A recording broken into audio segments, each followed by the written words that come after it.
नमस्कार मंडळी. वित्तविवेचनच्या आजच्या भागामध्ये तुमच्या सगळ्यांचं मनापासून स्वागत. मी रवींद्र गोखले. ट्रम्प टॅक्स हा सध्या एकदम मोठा गेले आता महिनाभर म्हणू शकतो आपण, तो अत्यंत ज्वलंत विषय सध्या जगभर सगळीकडे चर्चेला जातो आहे.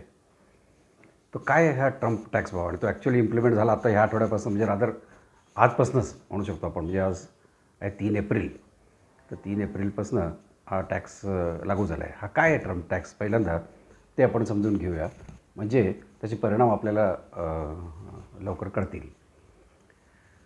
तर ट्रम्प टॅक्स म्हणजे हा एक इम्पोर्ट ड्युटी आहे, म्हणजे कस्टम ड्युटी. पहिल्यांदा कस्टम ड्युटी म्हणजे काय आणि इम्पोर्ट ड्युटी म्हणजे काय ते आपण समजून घेऊया. कुठलाही देश काय करतो, जेव्हा त्या देशातला कोणी माणूस किंवा तो देश स्वतः किंवा दुसऱ्या देशातनं काही गोष्टी जर आपल्या देशात आणत असला किंवा खरेदी करत असला किंवा इम्पोर्ट करत असला, तर त्याच्यावरती एक टॅक्स तो देश लावत असतो. तो टॅक्स म्हणजे त्याला म्हणतात आपण इम्पोर्ट ड्युटी किंवा कस्टम ड्युटी.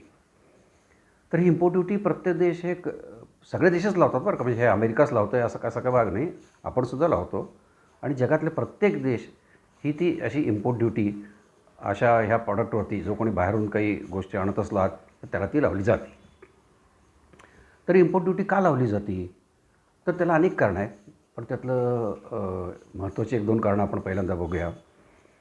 तर सगळ्यात पहिलं महत्त्वाचं कारण म्हणजे प्रोटेक्ट द लोकल इंडस्ट्री. म्हणजे काय आहे, आता उदाहरणार्थ आपण आपल्या देशातलं तर बघूया. आपल्या देशामध्ये काय आहे, आता मोटरसायकल बनवणाऱ्या भरपूर कंपन्या आहेत. म्हणजे बजाज आहे, TVS आहे, आणि आणखीनही पण होंडा आहे, हिरो होंडा आहे, अशा अनेक कंपन्या आहेत. त्यामुळे आपला देश काय करतं, तर ज्याला कोणाला जर काही एखादी मोटरसायकल परदेशातून आणायची असली तर ते म्हणतील त्याच्यावरती आम्ही इम्पोर्ट ड्युटी लावणार. म्हणजे एखादी समजा 1,00,000ची मोटरसायकल इथं बजाज पण बनवतो आणि विकतो आहे भारतामध्ये, पण दुसऱ्या एकाने कोणतरी ठरवलं की मी परदेशातली एक इम्पोर्टेड मोटरसायकल घेऊन होतो, ती 1,00,000लाच मिळते मला बाहेर तिथं. तर त्यांनी ती आणली तर आपला देश म्हणतो त्याच्यावरती 50% ड्युटी लाव. म्हणजे काय, ती 1,50,000ला भारतात मिळेल. आणि म्हणजे काय होईल, म्हणजे इम्पोर्ट विल बी एक्सपेन्सिव्ह. म्हणजे इम्पोर्टेड गोष्ट ती आपल्याकडं महागात पडेल. म्हणजे काय, लोकल इंडस्ट्री जी आहे त्याची नाहीतर ते लोकल इंडस्ट्री मरायला बंदच पडेल ना. म्हणजे समजा 1,00,000ला बाहेर एका दुसऱ्या देशात मिळते मोटरसायकल, ती पण एकाने मी आणली आणि ती तेवढ्यालाच मला मिळाली इम्पोर्ट, मग मी बजाजची मोटरसायकल कशाला घ्यायला बसलो आहे. तर ती जर आपल्या देशातली इंडस्ट्री जर व्यवस्थित चांगली चालली पाहिजे, तर त्यासाठी ही अशी इम्पोर्ट ड्युटी प्रत्येक देश लागत असतात. मग ही इम्पोर्ट ड्युटी बेसिकली प्रत्येक प्रॉडक्टला वेगवेगळी असते. म्हणजे आता मी मोटरसायकलचं एक उदाहरण दिलं तर समजा 50 काय 100% पण लावलेली आहे त्याला आपल्या देशाने. दुसऱ्या काही गोष्टींना काहीला 10% असेल, काहीला 20% असेल, काहीला 25% असेल, अशी वेगवेगळी व्हेरिंग ड्युटी ही प्रत्येक देश त्या प्रॉडक्टला लावत असतं. की त्यामुळे हे एक कारण की आपल्या देशातली इंडस्ट्री प्रोटेक्ट व्हावी. दुसरी की तो देश विचार करतो की ही गोष्ट गरजेची आहे का आपल्याला.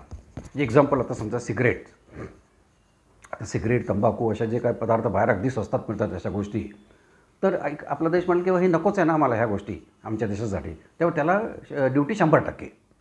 म्हणजे एखादी सिगरेटचं पाकिट बाहेर समजा $1, म्हणजे समजा एक 70-80 रुपयाला एक मिळतं ते, लेट्स अज्यूम, ते म्हणेल आमच्याकडे 100% ड्युटी. म्हणजे इथं $150 तुम्हाला आणून विका ज्याला कोणाला पाहिजे त्यांनी.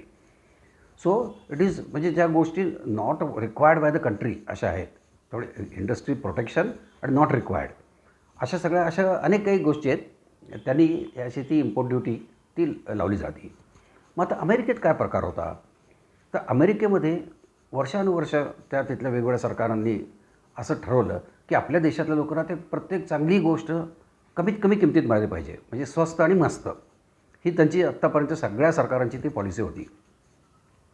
म्हणजे कोणीतरी कुठं एखादी मोटरसायकल बनवतो एखाद्या देशामध्ये, ती आत्ता म्हटलं जर का 1,00,000ला मिळते आहे, तेव्हा ते 1,00,000ला तुम्ही अमेरिकेत आणा, 1,00,000लाच विका. म्हणजे ती त्याच्यावरती ड्युटी फक्त 2%, 1-2%, कधी काही 0%, तेवढं ड्युटी तुम्ही आणून विका. आमच्या लोकांना 1,00,000मध्ये म्हणजे ती मोटरसायकल त्या अमेरिकेमध्ये मिळाली पाहिजे. ही पॉलिसी त्यांनी सगळ्या प्रॉडक्टला हळूहळू करत एक्सटेंड करत नेली. त्यामुळे झालं काय की अमेरिकेमध्ये मग प्रत्येक गोष्ट चांगल्या क्वालिटीची आणि अगदी स्वस्तात मिळायला लागली. म्हणजे त्याचा फायदा होत झाला नाही असं नाही आहे. तर कन्झ्युमरनं, म्हणजे तिथल्या लोकांना नक्कीच त्याचा फायदा वर्षानुवर्ष होत गेला. आता ह्याचे दुष्परिणाम काय होतात over A period of time. जसं सुरुवातीलाच आपण हे बघितलं की त्याचे दुष्परिणाम असे होतात की तुमच्या देशातल्या लोकांना त्या गोष्टी स्वस्तात मिळतात. जिथं कुठे जगभरात जिथं कुठं स्वस्त जे काही बनतं ते येतं. मग त्याच्यामध्ये फळावलं आली, त्याच्यामध्ये कांदे बटाटे आले, त्यामध्ये मोटरसायकल आल्या, त्याच्यामध्ये इलेक्ट्रॉनिक्स वस्तू आल्या. ह्या सगळ्या तुम्हाला 1 किंवा 2% एवढीच ड्युटी अमेरिकेत होते बरं का. तेवढ्याला तुम्हाला म्हणजे जवळजवळ चीनमध्ये एखादा TV जर बनतो आहे ₹20,000 तर ते 20,000लाच तिथं जे काय तुमची फ्लाईट कॉस्ट जी असेल, ट्रान्सपोर्टची कॉस्ट ती त्यात ॲड केली की त्या किमतीला तिथं मिळतो तुम्हाला. जगातल्या सगळ्या लोकांनी अमेरिकेमध्ये प्रॉडक्ट त्यांचे भरपूर डंप केले. एक तर अमेरिका ह्यूज मार्केट आहे, जगातली सगळ्यात मोठी इकॉनॉमी आहे ती, मार्केटही प्रचंड आहे तिथं. त्यामुळे सगळ्यांनी आपापले प्रॉडक्ट मोठ्या प्रमाणावरती तिथं डंप करायला सुरू केलं. ह्याचे दुष्परिणाम काय झाले की हळूहळू बघता अमेरिकेतलं मॅन्युफॅक्चरिंग सगळं बंद पडलं. डेट्रॉईट नावाचं एक अमेरिकेतलं मोठं एक राज्य आहे, जे जगाची म्हणजे ऑटोमोबाईलची पंढरी अशी समजली जायची ती आता उद्ध्वस्त झालेली आहे. तिथं डेट्रॉईटमध्ये एकही आता कुठलीही गाडी बनत नाही किंवा काही बनत नाही, कारण तिथं परवडतच नाही. कारण तुम्हाला मॅक्सिकोमध्ये जर ती एखादी कार तुम्हाला 10 लाख रुपयाला बनती आहे आणि ती 0%ला तुम्ही जर आणून अमेरिकेत विकू शकताय, कोण डेट्रॉईटमध्ये बनवायला बसला आहे एवढ्या महागड्या किमतीमध्ये? लोकं सगळ्या अमेरिकेतल्या कंपन्या उठल्या आणि गेल्या जगभर मॅन्युफॅक्चरिंग करायला. कोणी मॅक्सिकोत गेलं, कोणी कॅनडात गेलं, कोणी आणखीन कुठे गेलं, कोणी चीनमध्ये गेलं. आणि तिथं हे सगळे मोबाईल फोन असतील, इलेक्ट्रॉनिक्स असतील, गाड्या असतील, सगळ्या बाहेर बनायला लागल्या. आता आपल्या ह्या ट्रम्प तात्यांना जेव्हा त्यांनी त्याच्या निवडणुकीच्या घोषणातच त्यांनी सांगितलं होतं की मी सगळ्यांना आता प्रचंड ड्युटीज लावणार आहे. ज्याला कोणाला बाहेर आणून माझ्या देशात जर काही प्रोडक्ट विकायचं असलं तर तयारीत राहा तुम्ही.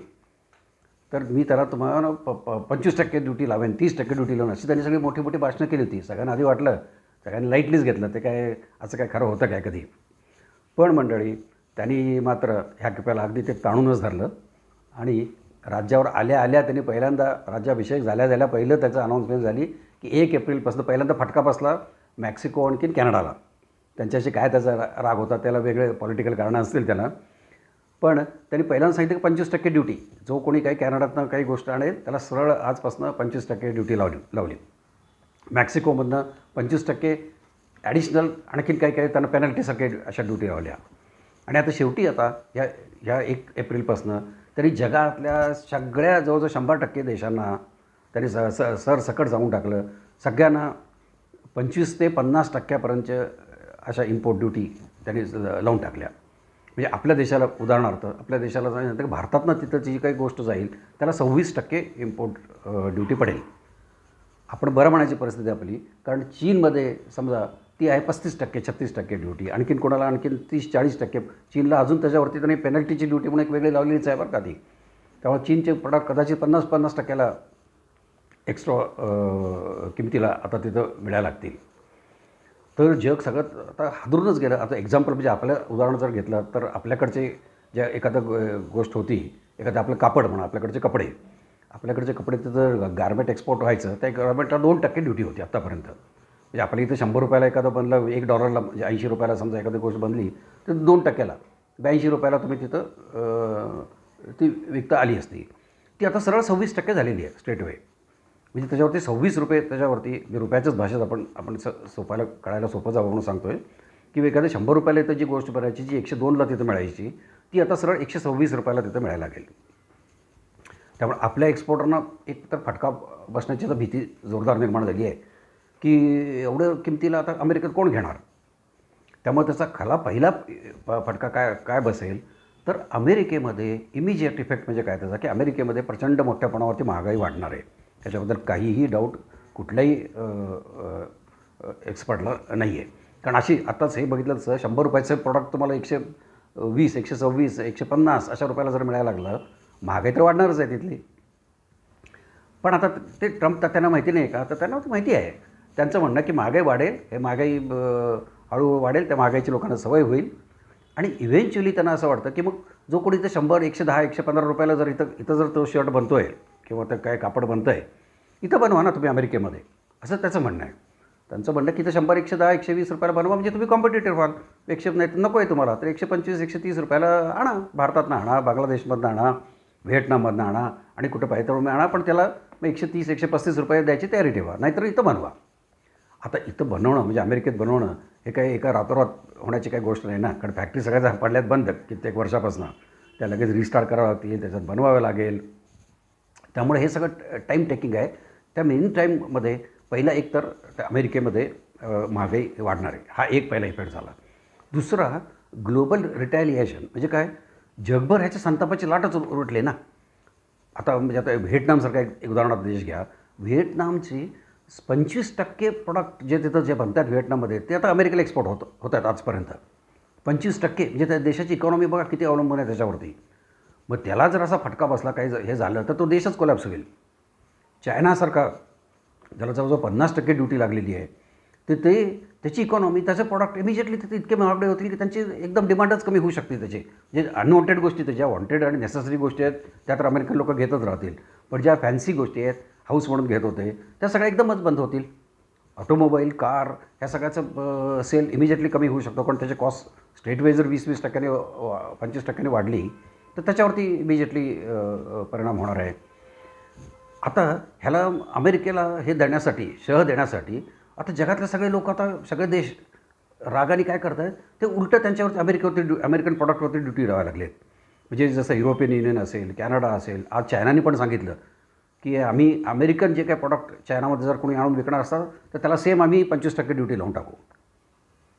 त्यामुळं हे ट्रेड वॉर म्हणतात तसं वॉर सुरू होण्याची एक मोठी प्रचंड भीती आता एक जगापुढे निर्माण झाली आहे. तरी जगभर सगळी इकॉनॉमिकली उलथापालथ होणार आहे.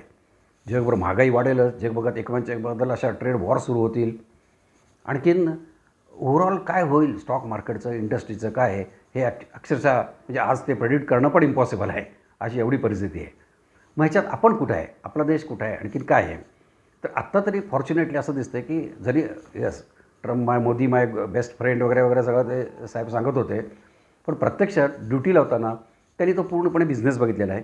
तरी भारतावर सुद्धा 26% ड्युटी लावून मोकळे झालेले आहेत आता पण ट्रम्प ते म्हणजे एक तर बिझनेसमॅन आहेत, तेव्हा ते पक्के बिझनेसमॅन असल्यामुळं ह्या सगळ्याचा मेन पर्पज माझ्या मते असा आहे की त्यांना त्यांची अपेक्षा अशी आहे की प्रत्येक देश आता माझ्याकडे येईल, माझ्या हातापाय पडेल, काहीतरी निगोशिएट करेल माझ्याशी आणि त्यांच्या देशातल्या ज्या ड्युटी आहेत त्या थोड्याशा कमी करेल अमेरिकन प्रोडक्टवरच्या, मग मी पण कमी करतो, असं काहीतरी त्यांचं ते हे सुरू झालं. पहिलं ऑलरेडी बळी पडलं त्याला. आता ऑलरेडी व्हिएटनाम मी म्हटलं तसं व्हिएटनामने पहिल्यांदा डिक्लेअर करून टाकलं कालच की आम्ही अमेरिकनच्या प्रोडक्टवरती ड्युटी 0 करून टाकतो आहे आजपासून. म्हणजे बाबा माफ करा, आम्हाला नका ड्युटी लावू, तुमचे प्रोडक्ट आणा आणि विका आमच्या व्हिएटनाममध्ये. आता काय व्हिएटनाम अशा काय अमेरिकन गोष्टी तिथं किती लोक घेणार आहेत, पण निदान एक मेसेज अमेरिकेला गेला की चला दबले जात आहेत लोक, असं सगळ्यांना दाबून मी सगळ्यांच्याकडनं अमेरिकन प्रोडक्टवरती मी ड्युटी कमी करून घेतो. जसं भारतामध्ये त्याच्या हार्ली डेव्हिडसन वगैरे त्याच्या ज्या मोटरसायकल आहेत त्याला 200% ड्युटी होती, ती आता मे बी आता 100%वरती आलेली आहे. ती आता कदाचित ती भारताला ती ड्युटी 50%, 25%, 20% अशी कमी करावं लागेल. त्याचा थोडाफार फायदा आपल्या मोटरसायकल मॅन्युफॅक्चरला होणार आहे, पण इव्हेंच्युअली आपले एक्सपोर्ट जे आहे त्यांना होणारं त्याच्यावरची ड्युटी जर कमी झाली तर थोड्याफार मोटरसायकल त्या म्हणजे एनिवे त्या महागड्याच असतात त्या मोटरसायकल, त्यामुळे ते घेणारे लोकही ते वेगळे त्यांना त्या 4 पैसे जास्त द्यायला त्यांना काही प्रॉब्लेम नाही आहे. हे आता आपलं गव्हर्नमेंट हे कसं निगोशिएट करतं हे आता ते बघणं मोठं औत्सुक्याचं असेल. ते आता सध्या तरी आपल्या देशांचे हे सांगितलेलं आहे त्यांनी की वेट अँड वॉच पॉलिसी आमची, आम्ही याच्यावर विचार करू, आम्ही याचा अभ्यास करू आणि मग काय निगोशिएट करायचं ते ठरवू. फॉर्च्युनेटली एका एंडला आपली ट्रेड निगोशिएशन चालू आहेत अमेरिकेबरोबर. होपफुली त्यातनं काहीतरी एक बॅलन्स काहीतरी निघेल आणि आपले रिलेशनही चांगले आहेत पॉलिटिकल लेवललासुद्धा, तेवढं काहीतरी मार्ग निघेल आणि 2-4 महिन्यामध्ये ॲटलिस्ट आपल्या बाबतीत तरी काहीतरी एखादा मार्ग यातनं निघण्याची पॉसिबिलिटी आहे. पण तोपर्यंत मंडळी स्टॉक मार्केट आपलं असंच पडलेलं आहे, असंच राहील, मोठं व्होलटाईल होत राहील आणि ही अनसर्टन्टी जी आहे ती चालूच राहणार आहे. So till that time let us only wait and watch आणि लेट अस होप की आपल्या प्रोडक्ट्सना तिथली ड्युटी परत पहिल्यासारखी रिस्टोर होईल आणि जगापेक्षा जरी कमी जी आपल्याला ड्युटी लागली आपल्या प्रोडक्टना तरी आपल्या मॅन्युफॅक्चरिंगचं थोडंसं सर्वायवलला त्याला नक्कीच मदत होईल. तर हा व्हिडिओ तुम्हाला कसा वाटला ते जरूर सांगा. आवडला असता तर लाईक आणि शेअर करा. धन्यवाद.